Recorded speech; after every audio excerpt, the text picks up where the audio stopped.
సంఖ్య లేకపోతే ద్వితీయోపదేశ కాండములు లేదా ప్రవక్తల గ్రంథాలలో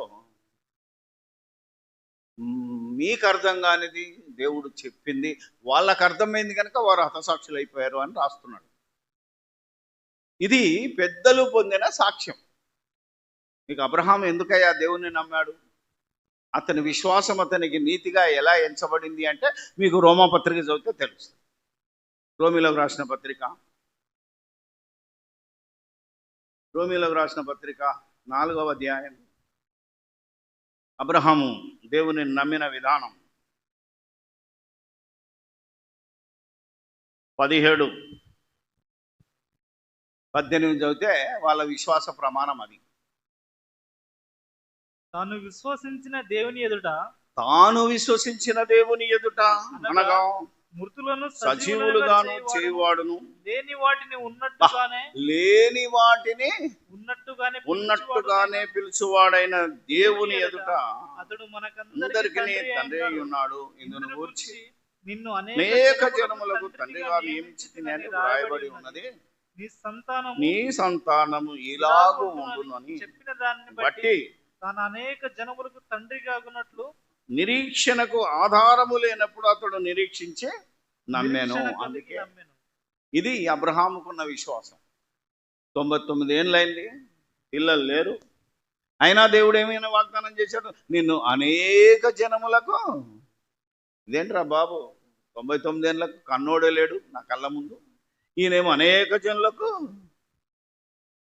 చేసిన వాగ్దానాన్ని నమ్మాడు. కనబడనిది, ఇంతవరకు జరగనిది కూడా జరుగుతుందని విశ్వాసముతో నమ్మాడు కనుక అది అతనికి నీతిగా ఎంచబడింది. అది ఒక విశ్వాసము. అబ్రహాం గురించి తీసుకున్నా, ఇస్సాకు యాకోబుల గురించి తీసుకున్నా, ఒక మోషేను తీసుకున్నా, ఒక ఆనోకుని, ఎంతమందిని తీసుకున్నా వాళ్ళు ఇలా అదృశ్య దేవుడు ఏదైనా చేయగలడు అనే విశ్వాసంతో బ్రతికారు. అది వారి విశ్వాసం. మరి క్రైస్తవుడికి ఉండవలసిన విశ్వాసం, క్రైస్తవుడు నమ్మవలసిన విశ్వాసం, ఇది ఈరోజు మనకు కావాలి. ఆలోచన చేద్దాం.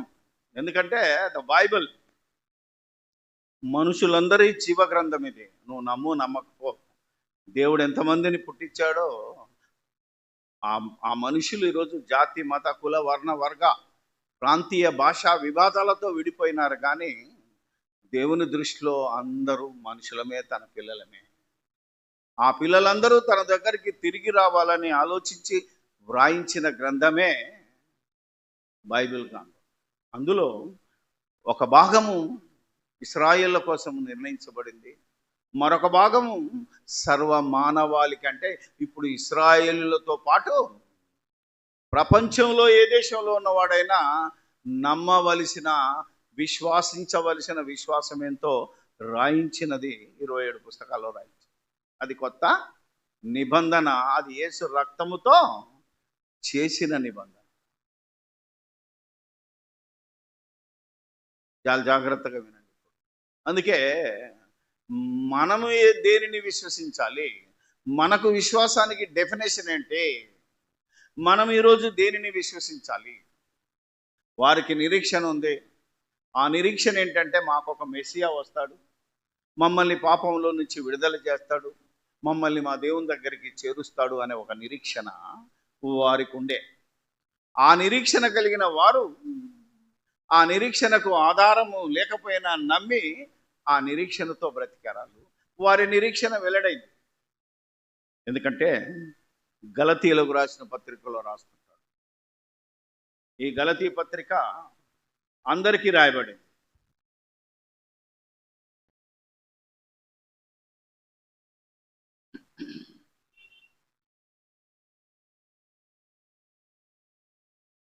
మూడవ అధ్యాయం 23వ వచనం నుంచి, విశ్వాసం ఎల్లడి కాక మునుపు ఇక ముందుకు బయలుపరచబడు విశ్వాసం అవలంబించిన వారముగా చెరలో ఉంచబడినట్టు, చెరలో, ధర్మశాస్త్రం అనే చెరలో ఉంచబడినట్టు మనము ధర్మశాస్త్రముకు లోనైన వారమైతిమి.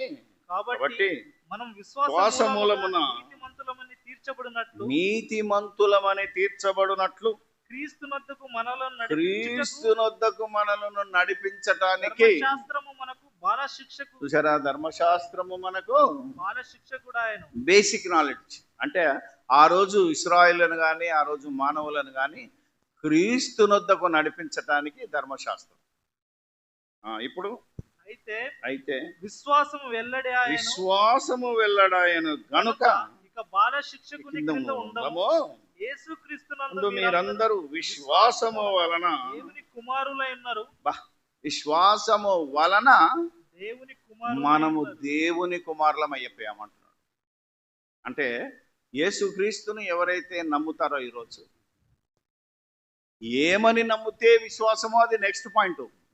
ముందు యేసుక్రీస్తు వలన, యేసుక్రీస్తును ధరించుకుంటే, యేసుక్రీస్తును నమ్మితే మనం విశ్వాసం అంటున్నాం. ఇదే విషయాన్ని క్రీస్తు ప్రభు యోహాను సువార్త 1వ అధ్యాయం 12వ వచనంలో చెప్పాడు. ఆయనను ఎందరు అంగీకరిస్తారో వారందరికీ దేవుని కుమారులగుటకు అధికారం ఇచ్చాడు. తన్ను ఎందరు అంగీకరించారో వారికందరికీ, అనగా తన నామమందు విశ్వాసముంచిన వారికి దేవుని పిల్లలగుటకు ఆయన అధికారాన్ని అనుగ్రహించాడు. అదే విషయాన్ని పౌలు చెప్తున్నాడు ఈరోజు. యేసు ప్రభుని ఎందరు అంగీకరిస్తారో వారే విశ్వాసులు, వారే దేవునికి కుమారులు. ఇందులో స్త్రీ అని లేదు, పురుషుడని లేదు, దాసుడని లేదు, స్వతంత్రుడని లేదు. అన్నిటికీ విరుద్ధంగా ఎవరు నమ్మితే వారు విశ్వాసం, వారు దేవుని కుమారులు. ఈ విశ్వాసం వెల్లడైంది అంటున్నాడు. రోమాపత్రిక రాసేటప్పటికే విశ్వాసం వెల్లడైంది. ఎందుకంటే యేసు ప్రభు చెప్పాడు, నన్నెవరు నమ్ముతారో, నన్నెవరు విశ్వసిస్తారో వారు దేవుని కుమారులు అన్నాడు. అంటే ఈరోజు విశ్వాసానికి డెఫినేషన్ ఏంటి? ఎందరు యేసు ప్రభును నమ్ముతారో, విశ్వసిస్తారో వారే దేవుని కుమారులు, వారే క్రైస్తవులు, వారే విశ్వాసులు. ఇది డెఫినేషన్.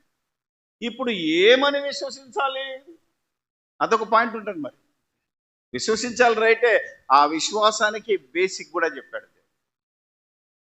ఆ విశ్వాసానికి మూలం కూడా చెప్పాడు. అది మనం తీసుకోవాలి. ఎందుకంటే దానికి మళ్ళా 2-3 ఆధారాలు ఉన్నాయి బైబిల్లో. రోమీయులకు రాసిన పత్రిక 9వ అధ్యాయము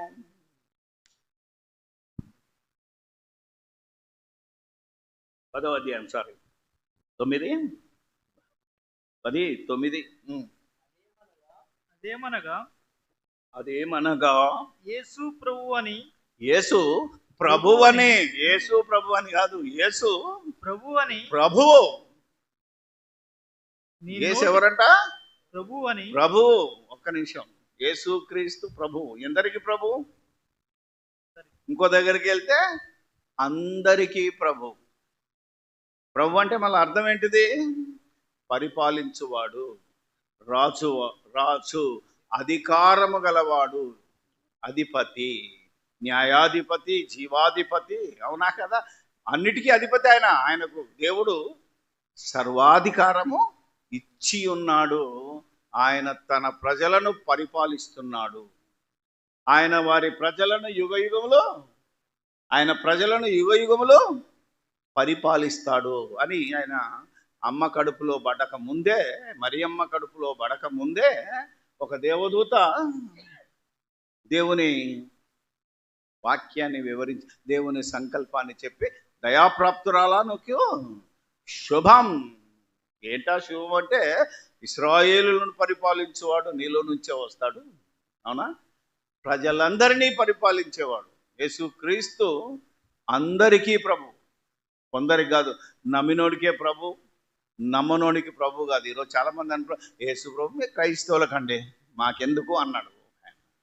కానీ నువ్వు క్రైస్తవులకైనా క్రైస్తవేతరులకైనా దేవుడు నియమించాడు ఆయన నువ్వు ప్రభు అని.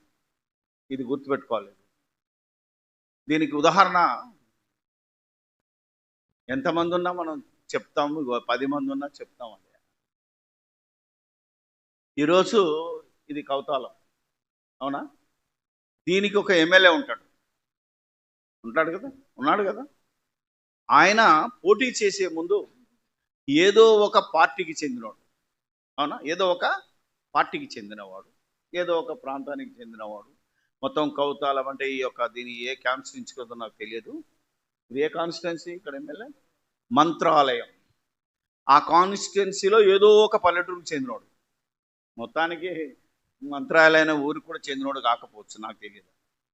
సో అలాంటి ఆయన అందరూ ఓట్లేస్తే గెలిచాడు. గెలిచిన తర్వాత ఒకసారి అసెంబ్లీలోకి వెళ్ళి ప్రమాణం చేసి, అవునా, ఈయనే ఈ యొక్క ప్రాంతానికి ఎమ్మెల్యే అని సర్టిఫికేట్ ఇస్తారు. ఆయన ఎలక్షన్ కమిషన్ ఆఫ్ ఇండియా నుంచి వస్తుంది. ఇప్పుడు ఆ ఎమ్మెల్యే గారు ఈ మంత్రాలయం పరిధిలో ఉన్న వాళ్ళందరికీ ఎమ్మెల్యేనా, ఖాళీ ఆ పార్టీ వారికే ఎమ్మెల్యేనా? అందరికీ. ఎందరికీ? ఓటేసినోనికి ఎమ్మెల్యే, ఓటు వేయనోనికి కూడా ఎమ్మెల్యే, ఆయన మీద పోటీ చేసినోని ఓడిపోయిన కూడా ఈయనే ఎమ్మెల్యే, ఓటు హక్కు లేనోని కూడా ఈయనే ఎమ్మెల్యే. ఇది నిజమైతే, ఇది నీ ఇండియన్ కాన్స్టిట్యూషన్లో రాయబడి ఉంటే, ఇది దేవుని కాన్స్టిట్యూషన్ ఏం చెప్తుంది అంటే ఆయన అందరికీ ప్రభు. నమ్మకపోతే నీ ఇష్టం, ఎందుకంటే ఇది దేవుడి ఆజ్ఞ. ఒక దేశ కాన్స్టిట్యున్సీలోనో ఒక దేశ రాజ్యాంగం ద్వారా నియమింపబడినోడు కాదు ఈయన. ప్రపంచంలో ఈ ప్రపంచ దేశ ప్రజలు ఈరోజున్న వాళ్ళ మనం పుట్టక ముందే మనుషులందరికీ ప్రభువు రాజుగా నియమింపబడ్డాడు. కాబట్టి నువ్వు సచ్చినట్టు నమ్మాల్సిందే. ఏమని? ఈ యేసు ప్రభువని నీ నోటితో ఒప్పుకొని దేవుడు మృతులలో నుండి ఆయనను లేపెనని. వండర్ఫుల్ వాడు. దేవుడు ఆయనను మృతుల నుండి లేపాడు. ఆయనను లేపినవాడు దేవుడు. చూసారా? బైబిల్ చదివితే తెలుస్తుంది. అందుకే ఇది లేఖనాల పరిశోధన అంటే ఇలా చదవాలి. దేవుడు ఆయనను లేపినని హృదయమందు విశ్వసించాలి, నీ నోటితో ఒప్పుకోవాలి. మేము అదే హృదయమందు విశ్వసించాం, ఈ నోటితో ఒప్పుకుంటున్నాం, ఇదే నోటితో ఈ ప్రపంచం అంతా ప్రకటిస్తున్నాం. యేసెవరట? ప్రపంచానికి ప్రభువు, రాజు, పరిపాలకుడు, న్యాయాధిపతి, జీవాధిపతి. ఇదొక ఫస్ట్ పాయింట్. అర్థమైందా లేదా? ఇలా నువ్వు నమ్మాలి యేసుక్రీస్తు. రెండో పాయింట్ ఆలోచన చేద్దాం. ఎందుకంటే ప్రతిదానికి కొన్ని మెట్లు ఉన్నాయి. ఒక దగ్గర డైరెక్ట్గా ఉంటుంది, ఒక దగ్గర, అవునా కదా? ఇప్పుడు డైరెక్ట్గా ఉంటుంది. చూడండి ఏముంటుంది. అపోస్తుల కార్యములు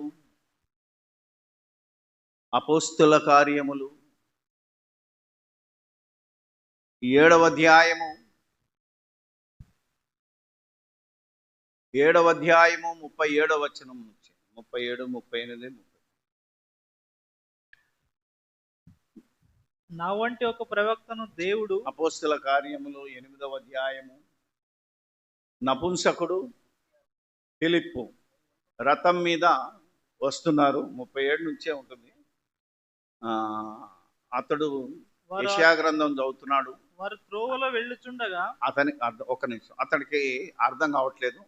దాన్ని అర్థం చేయడానికి దేవుడు పరిశుద్ధాత్మ చేత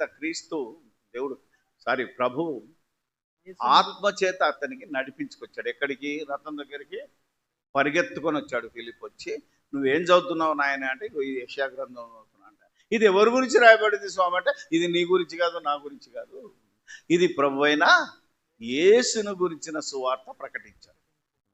అప్పుడు సువార్త ప్రకటింపబడగానే రాయబడిన సంగతి ఏంటో తెలుసా? మీరు సర్వలోకానికి వెళ్ళి సర్వ సృష్టికి సువార్తను ప్రకటించుడే, నమ్మి బాప్తిసం పొందినవాడు రక్షింపబడతాడు, నమ్మని వానికి. ఈ విషయం ఎవరికి తెలిసింది? నపుంసకుడు చెప్పేశాడు. ఇప్పుడు నపుంసకుడు ఏమంటున్నాడు? నాకు రక్షణ కావాలి, నేను ఒక దేశానికి ఆర్థిక మంత్రినైనా నేను మన దేశానికి వెళ్ళే లోపల చచ్చిపోతే నాకు దిక్కు లేదు. ఇదిగో రోడ్డు మీద నీళ్ళు కనబడ్డాయి, రథం ఆపాడు, నాకు బాప్తిసం ఇవ్వండి. బాప్తిసమిచ్చుటకు ఆటంకమేమని అడిగి రథం నిలుపుమని ఆజ్ఞాపించెను. ఒక్క నిమిషం ఆగాలి. ఒక మాట చెప్పాను, అతను ఒక దేశానికి ఆర్థిక మంత్రి, ధనాగారం. నిజంగా దేశానికి వెళ్ళిపోయి పెద్ద పండగ అరేంజ్ చేసి బాప్తిసం తీసుకోవచ్చు. కానీ ఒక అనామకుడిగా రోడ్డు మీద నీళ్లు గడ్డబడ్డాయి, బాప్తిసం ఏమని అడుగుతున్నాడు. అతని జీవిత పరమార్థం అర్థమైంది. ఏమని? రేపేమి సంభవించునో నీకు తెలియదు, నాకు తెలియదు, కనుక నేను ఊరు పోయేదాకా బతుకుంటాను, బ్రతికి చచ్చే ముందే నేను రక్షణ పొందాలి అంటే ఏం చేయాలి? బాప్తిసం తీసుకోవాలి. కాబట్టి నాకు బాప్తిసం ఇచ్చేయి. అది చెరువా, మడుగా, నదా, సముద్రమా, తొట్టె, ఏదో కాదు, దాంతో సంబంధం లేదు. అక్కడ విస్తారంగా నీళ్లు ఉన్నాయి, నాకు బాప్తిసం కావాలని అడిగాడు. వెంటనే ఇద్దరు దిగారు. నీళ్ళలోకి దిగరి అని ఉంటుంది, అవునా? తర్వాత ఫిలిప్పు, ఆ, నీవు పూర్ణ హృదయంతో అది పాయింట్. నువ్వు పూర్ణ హృదయముతో విశ్వసించిన ఎడల పొందవచ్చునని చెప్పాను. అతడు యేసుక్రీస్తు దేవుని కుమారుడని విశ్వసించుచున్నానని ఉత్తరం ఇచ్చాను. ఇది ఈరోజు మన విశ్వాస సంబంధమైన పోరాటానికి మూలం. ప్రపంచంలో ఉన్న ఎవరివైనా, నువ్వు ఎంత గొప్పోడివైనా, ఇంటర్నేషనల్ స్పీకర్వా, పోపువా, రెవరెండ్వా, బిషప్వా, నువ్వెవరివైనా సరే, నువ్వు చేయవలసిన మొట్టమొదటి పని ఏంటంటే యేసుక్రీస్తును దేవుని కుమారుడని విశ్వసించిన ఎడల, అవునా, పొందవచ్చునంటే ఈయనేమంటున్నాడు? ఎస్, నేను దేవుని కుమారుడని విశ్వసించుచున్నాను అని అది విశ్వాసం. ఈ విశ్వాస సంబంధమైన పోరాటమే పౌలు తన జీవితంలో ఎప్పుడైతే దమస్కు పట్టణానికి వెళ్తున్నాడో, అప్పటి వరకు క్రైస్తవులు హింసించాడో, నువ్వు హింసించుచున్న యేసును నేనేరా బాబు, ముందు నా కోసం పనిచేయి, నా పని మీద ఉండు అంటే, ఎప్పుడైతే కండ్ల పొరలు రాలిపోయి పరిశుద్ధాత్మ అనుగ్రహింపబడిందో, అపోస్తల కార్యాలు 9 నుంచి చూస్తే అక్కడ పౌలు పోరాటం స్టార్ట్ అవుతుంది. ఇప్పుడు ఇది అయిపోయిందా ఏమ్మా అంటే, బాప్తిసం తీసుకోక ముందే మనుషులు ఏమని విశ్వసించాలి? పూర్ణ హృదయంతో, అంటే పూర్ణ హృదయం, పూర్ణ వివేకం, పూర్ణ మనసు అనిగా ఏమని నమ్మాలి? దేవుని కుమారుడని, క్రీస్తు దేవుని కుమారుడని నమ్మితేనే నువ్వు బాప్తిసం తీసుకోవాలి. ఎవరైనా సరే నేను యేసు దేవుని కుమారుడని నమ్ముతున్నానంటే అప్పుడు వాళ్ళకు బాప్తిసం. ఇది బైబిల్లో ఉన్న నీతి. ఈ నీతిని వెల్లడిపరచుటకే ఈ రాష్ట్రంలో, ఈ దేశంలో తిరుగుతున్నాం. ఇది మనకు అప్పగించబడిన పని. చూద్దాం, ఇంకా చాలా ఉన్నాయి. ఈ విశ్వాస సంబంధమైన మంచి పోరాటము ప్రతి క్రైస్తవుడు ఇప్పుడు ఆయన నమ్మాడు, వచ్చేసాడు. ఇప్పుడు క్రీస్తు చేత పట్టబడి సువార్తను ప్రకటించి ఆ సువార్త విషయమై పోరాటము చేసిన పౌలు తన పోరాటాన్ని ఎక్కడి నుంచి ప్రారంభించాడు అంటే 9వ అధ్యాయము అపోస్తుల కార్యములు 9వ అధ్యాయము 20వ వచనం. ఇది 18 నుంచి చదువు. అప్పుడే అతని కన్నుల నుండి పొరల వంటివి రాలగా దృష్టి కలిగి లేచి బాప్తిస్మము పొందాను.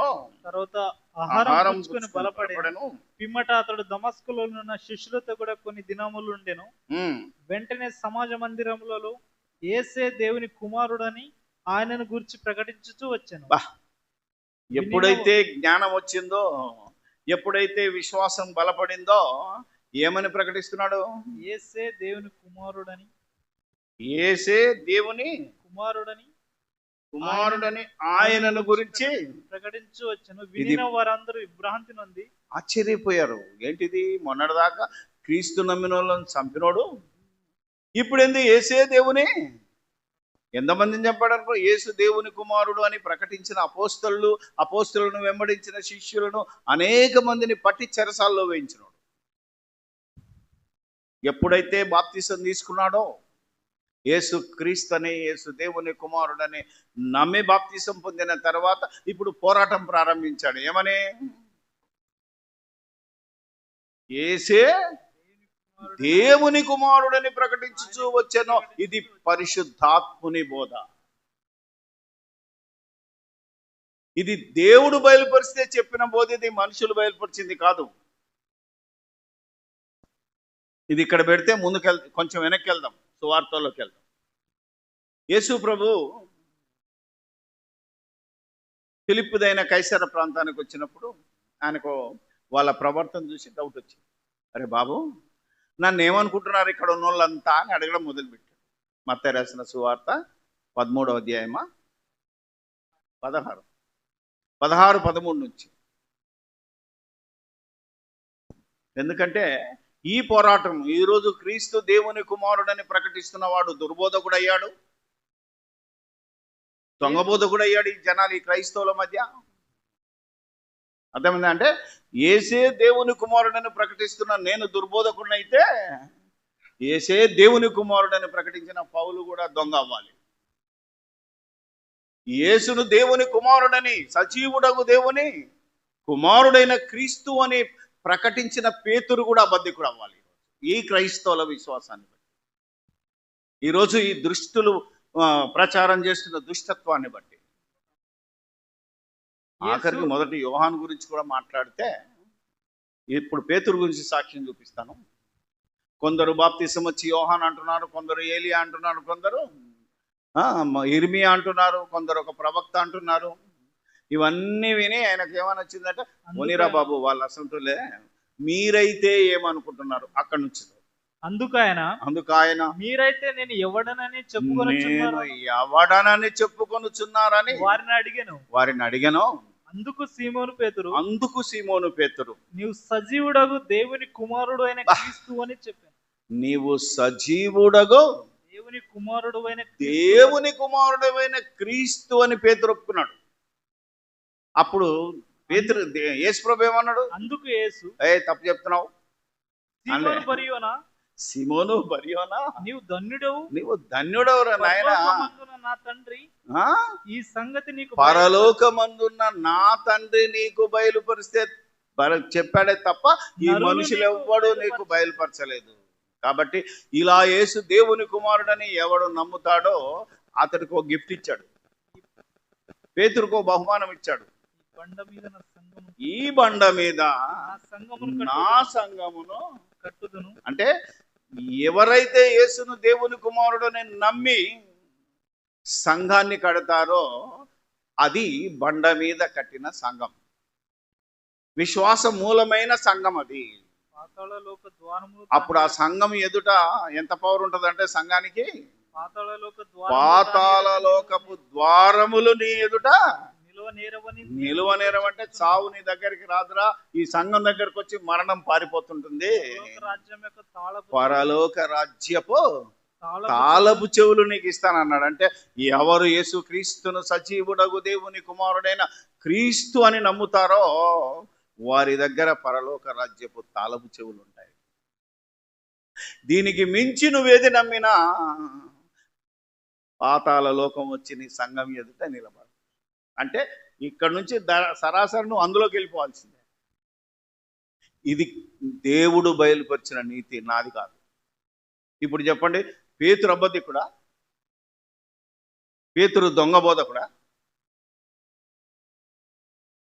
ఎవడైతే ఈ తెలుగు రాష్ట్రాల్లో యేసు దేవుని కుమారుడని నేను ప్రకటిస్తున్నప్పుడు అపోస్తుల బోధన బట్టి, దేవుడు బయలుపరిచిన నీతిని బట్టి ఈరోజు నేను, నా సహచరులందరూ, నాతో జత పని వారందరూ ప్రకటిస్తుంటే ఇది దొంగల గుంపు అంటున్నారే.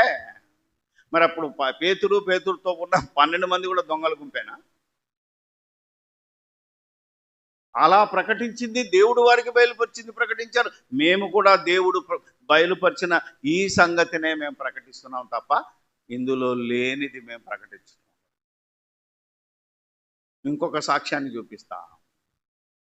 బాప్తిసం ఇచ్చి యోహాను యోహాన్ రాసిన సువార్త మొదటి అధ్యాయము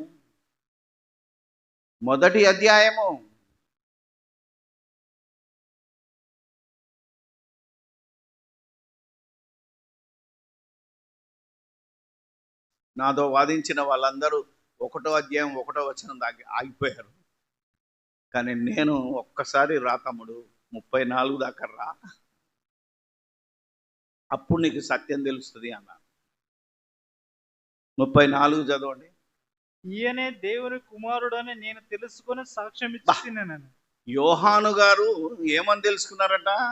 ఈయనే దేవుని కుమారుడని, ఈయనే దేవుని కుమారుడని తెలుసుకున్నాడు. ఎలా తెలుసుకున్నాడు యోహాను? ఆయన దగ్గరికి బాప్తిసం తీసుకోవడానికి బోల్డ్ మంది వస్తున్నాడు. ఇంతకీ నీ కుమారుడు నా దగ్గర బాప్తిసం పొందుతాడు అని నేను ఎలా తెలుసుకోవాలి అంటే, దేవుడికి ఆయనకు ఒక వరం ఇచ్చాడు. ఏమనంటే, ఎవరైతే నీ దగ్గర బాప్తిసం తీసుకుంటారో ఆయన నీళ్ళలోంచి లేవగానే పరిశుద్ధాత్మ పావురాకారము వలె ఎవరి మీదకి దిగొస్తుందో అతడే నా ప్రియ కుమారుడు అన్నాడు. అది ఎవరు చూశారు?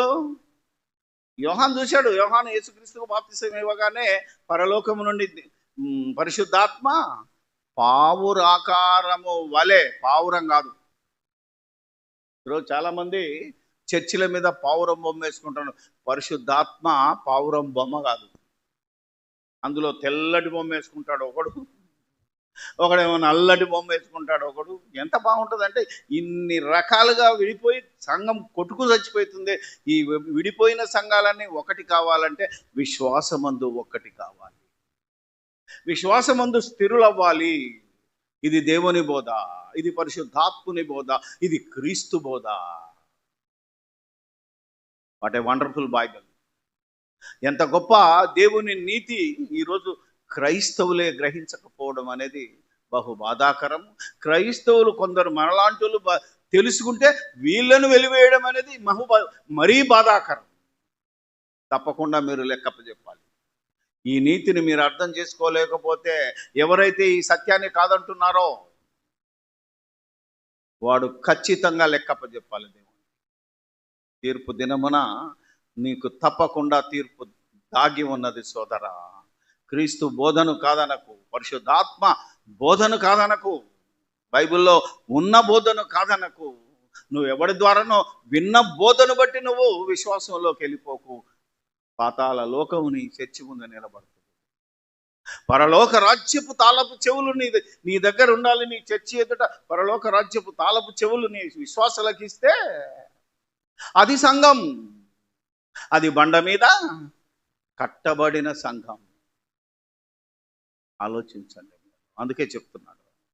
ఈయనకు ఆ వరం చూసి యేసుక్రీస్తు ఎప్పుడైతే ఆయన మీదికి పావురాకారము వలె దిగొచ్చిందో అప్పుడు ఈయన ఏమన్నాడు? బాప్తిసం ఇచ్చి యోహాను, ఈయనే దేవుని కుమారుడని తెలుసుకొని సాక్ష్యం ఇచ్చి తిని. ఇంతకీ ఈయనకు తెలిపినోడెవడు? దేవుడే. పేతురుకు తెలిపినోడెవడు? దేవుడే. ఒక ఫిలిప్పుకు తెలిపింది ఎవరు? దేవుడే.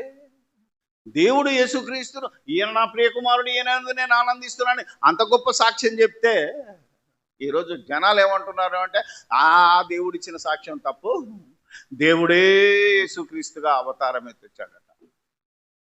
ఇది ఈరోజు క్రైస్తవ్యంలో ఉన్న బోధ. ఇది త్రిత్వవాదులు సృష్టించిన బోధ.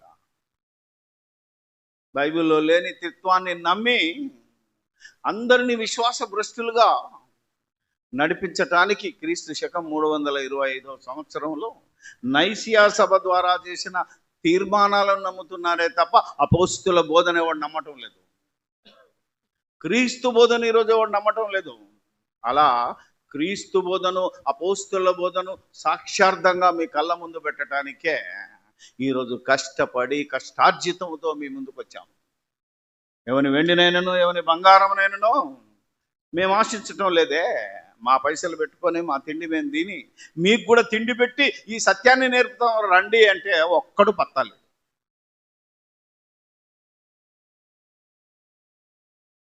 ఎక్కడ కనబడతలేరు.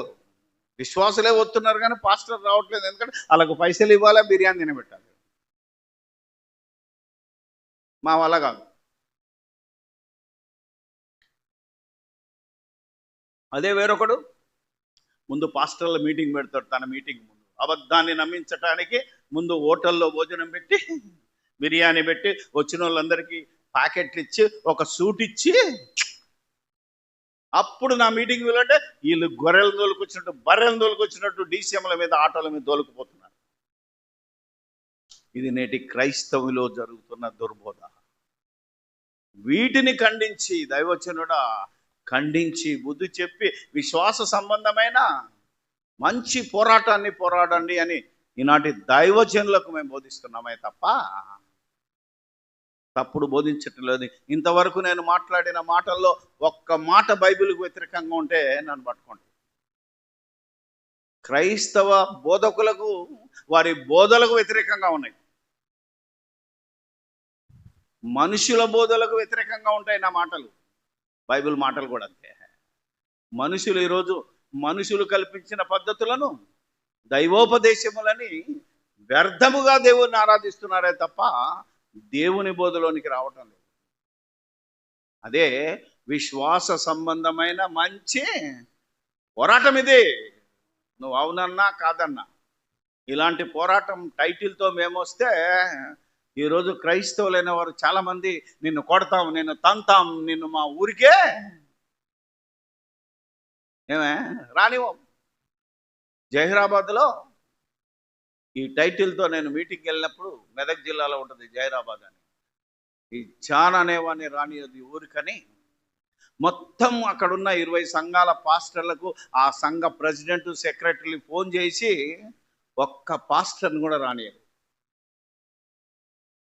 నువ్వు ఆపినంత మాత్రాన సువార్త ఆగదు, సత్య పోరాటం ఆగదు. అర్ధరాత్రి డిసైడ్ అయింది, పొద్దున కల్లా ఊరు కాకపోతే ఊరు పక్కన అంటుకొని ఊరిలో ఈ మీటింగ్ జరిపాం.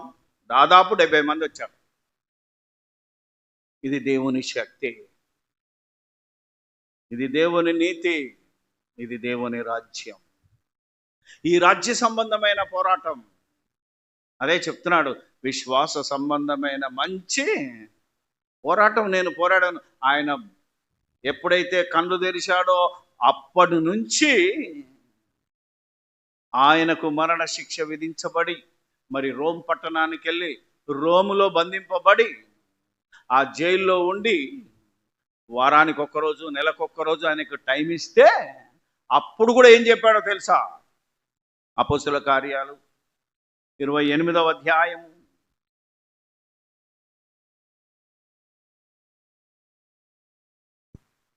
అపోస్తుల కార్యములు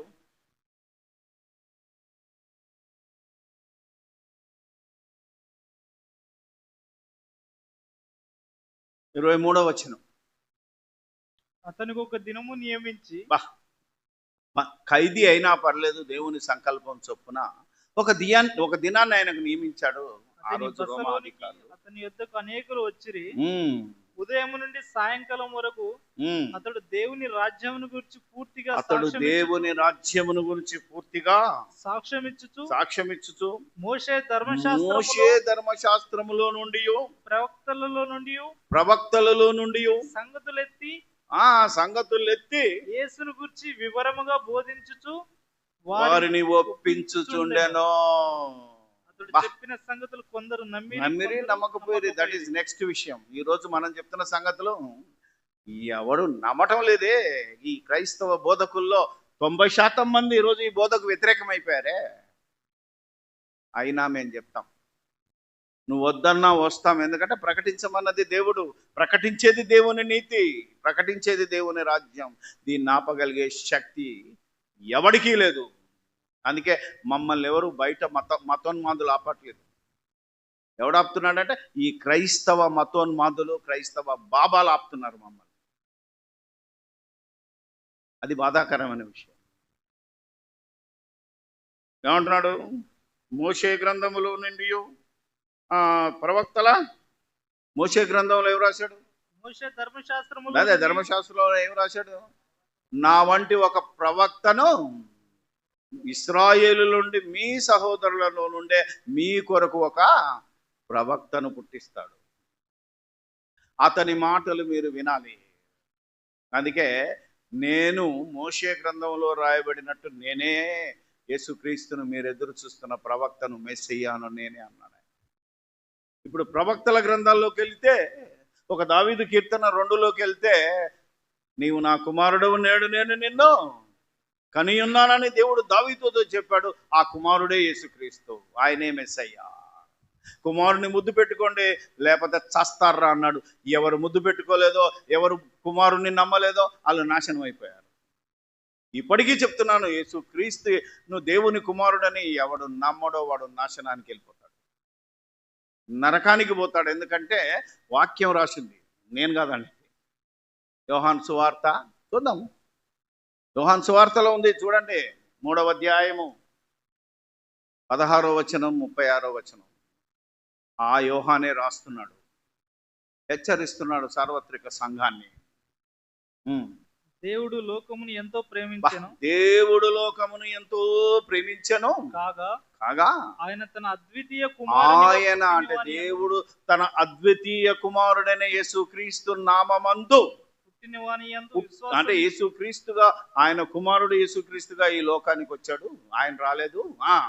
అద్వితీయ కుమారునిగా పుట్టిన వాని యందు విశ్వాసం ఉంచు, ప్రతి వాడును నశింపక అంటే నాశనానికి వెళ్ళకుండా. చూసారా ఎంత బాగుందో? అంటే యేసుక్రీస్తు దేవుని అద్వితీయ కుమారుడని నమ్మితే నిత్య జీవము, నమ్మని వాడు నాశనం. అక్కడే రాశాడు దేవుని ముందు చదువు, నశింపక నిత్య జీవం పొందినట్లు ఆయన అనుగ్రహించను. 36వ వచనం చదువు. కుమారుని యందు యేసు దేవుని కుమారుని యందు విశ్వాసం ఉంచితే, విశ్వాసం ఉంచు వాడే నిత్య జీవం గలవాడు. వాడే యేసుక్రీస్తు దేవుని కుమారుడని నమ్మిన వాడే నిత్య జీవానికి వారసుడు. ఇది తప్ప వేరేది ఏది నమ్మినా ఆడికి నిత్య జీవం లేదంటున్నాడు. కుమారునికి విధేయుడు కాని, కుమారునికి విధేయుడు అంటే యేసు బోధకు విధేయుడు కావాలి, యేసు చెప్పిన మాటలకు విధేయుడు కావాలి. నేను దేవుని కుమారుడను, నేను పరలోకం నుండి భూలోకానికి దిగి వచ్చాను, సత్యమును గురించి నేను సాక్ష్యం ఇచ్చుటకు నేను పుట్టి తిని, నన్ను నమ్మాలి, నా తండ్రిని నమ్మాలి, నన్ను పంపినవాడు నా తండ్రి. ఇది యేసు బోధించాడు. అది నమ్మిన అపోస్తలు, ఇదిగో దేవుడు తన కుమారుని లోక రక్షకుడిగా ఉండుటకు పంపి ఉండుటకు మేము చూసి సాక్ష్యం ఇస్తున్నామని యోహానే రాశాడు. యోహాను పత్రిక 4:14 ఉంటుంది. ఇది అపోస్తలుల సాక్ష్యం, ఇది పరిశుద్ధాత్మ యొక్క సాక్ష్యం. ఇలా నువ్వు నమ్మకపోతే మళ్ళీ 3:36 యోహాను సువార్త. కుమారునికి విధేయుడు కానివాడు జీవం చూడడు గాని, కుమారునికి విధేయుడు కానివాడు జీవము చూడడు గాని దేవుని ఉగ్రత వాని మీద నిలిచి ఉండును. దేవుని ఉగ్రత వాని మీద నిలిచి ఉండును. What a wonderful word. అంటే యేసు దేవుని కుమారుడని నమ్మకపోతే నువ్వు నీతి సూత్రాలు చెప్తే కుదరదు. మానవ నీతి సూత్రాలు ఏముంటాయో తెలుసా? ఒక గుడ్డు ఉంది చూసారా, గుడ్డు ఉంటుంది, దాని మీద పెంకు ఉంటుంది, దాంట్లో పచ్చసోను ఉంటుంది, తెల్ల 3 కలిస్తేనే గుడ్డు. ఇది దేవునికి వర్తించదు, ఇది నీ నీతి. ఒక ఐసు గడ్డు ఉంది చూసావా అంటాడు ఒకడు. ఈ ఉదాహరణలు దేవుడు చెప్పలేదు, పరిశుద్ధాత్మ చెప్పలేదు, దీనికి దురాత్మ చెప్పింది ఈ ఉదాహరణ.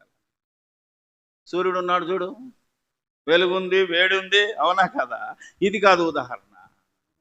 ఇవి బైబిల్లో లేని ఉపమానాలు. ఏది నమ్ముతారో మనం ఆలోచన చేద్దాం. దేవుని చిత్తమైతే మరలా మనకు సమయం దొరికితే, మరి ఇంకొక ప్రసంగికుడు ఉన్నాడు కనుక మరి ఆయన బోధించిన తర్వాత మళ్ళీ ఒక అరగంట సేపు దీనికి ముగింపునిస్తాను. ప్రార్థన చేసుకుందాం, ఎందుకంటే భోజనానికి టైం అయిపోయింది. ప్రార్థించుదాం. పరిశుద్ధుడైన మా తండ్రి, పరలోకమందును నేను నమ్మినా నమ్మకపోయినా, కాదన్నా ఎదిరించిన అందరిలోనూ అందరిగా ఉన్న దయగల దైవమానికి స్తోత్రాలు చెల్లిస్తూ ఉన్నాం. కాదన్న వానిలో దురాత్మ ఉంది, నువ్వు మా అందరిలో ఉన్నావని చెప్పేవాడిలో మరి నీ ఆత్మ ఉంది గనుక దేవా, ఎవరు ఏ ఆత్మ చేత నడిపింపబడుతున్నారో వారిని వారు పరీక్షించుకొని సమస్తము నీ మహిమార్థమై జరిగించుటకు సహాయము దయచేయి.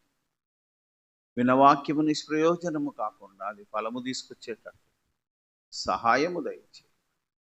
సమస్తము మీకే స్తుతి స్తోత్రాలు చెల్లిస్తూ మా ప్రభువు మా రక్షకుడు మీ ప్రియకుమారుడైన యేసుక్రీస్తు అధికారము గల నామములోనే ఈ ప్రార్థన మీకు సమర్పిస్తున్నాము మా ప్రియా పరలోకపు తండ్రి, ఆమేన్. అందరికీ వందనాలు. అందరము లేచి నిలబడ్డట్టయితే దేవుని ఆశీస్సులు తీసుకుందాం. ఈ పూట మీటింగ్కి దైవాశీర్వాదం. మనుషులందరికీ తండ్రి అయిన దేవుని ప్రేమ, మనుషులందరికీ ప్రభువును రక్షకుడును పాప విమోచకుడును దేవుని ప్రియకుమారుడైనటువంటి యేసుక్రీస్తు ప్రభు యొక్క కృపయు, విశ్వాసులైన మనందరికీ ప్రభు మనలో ఉండి మనతో ఉండి మనల్ని ఆదరిస్తూ ఓదార్స్తూ రక్షణలో ముందుకు నడిపిస్తున్నటువంటి పరిశుద్ధాత్మని యొక్క నిత్య సహవాసము, సన్నిధి, శాంతి, సమాధానములు సదాకాలము మనందరికీ తోడై ఉండును గాక. ఆమేన్.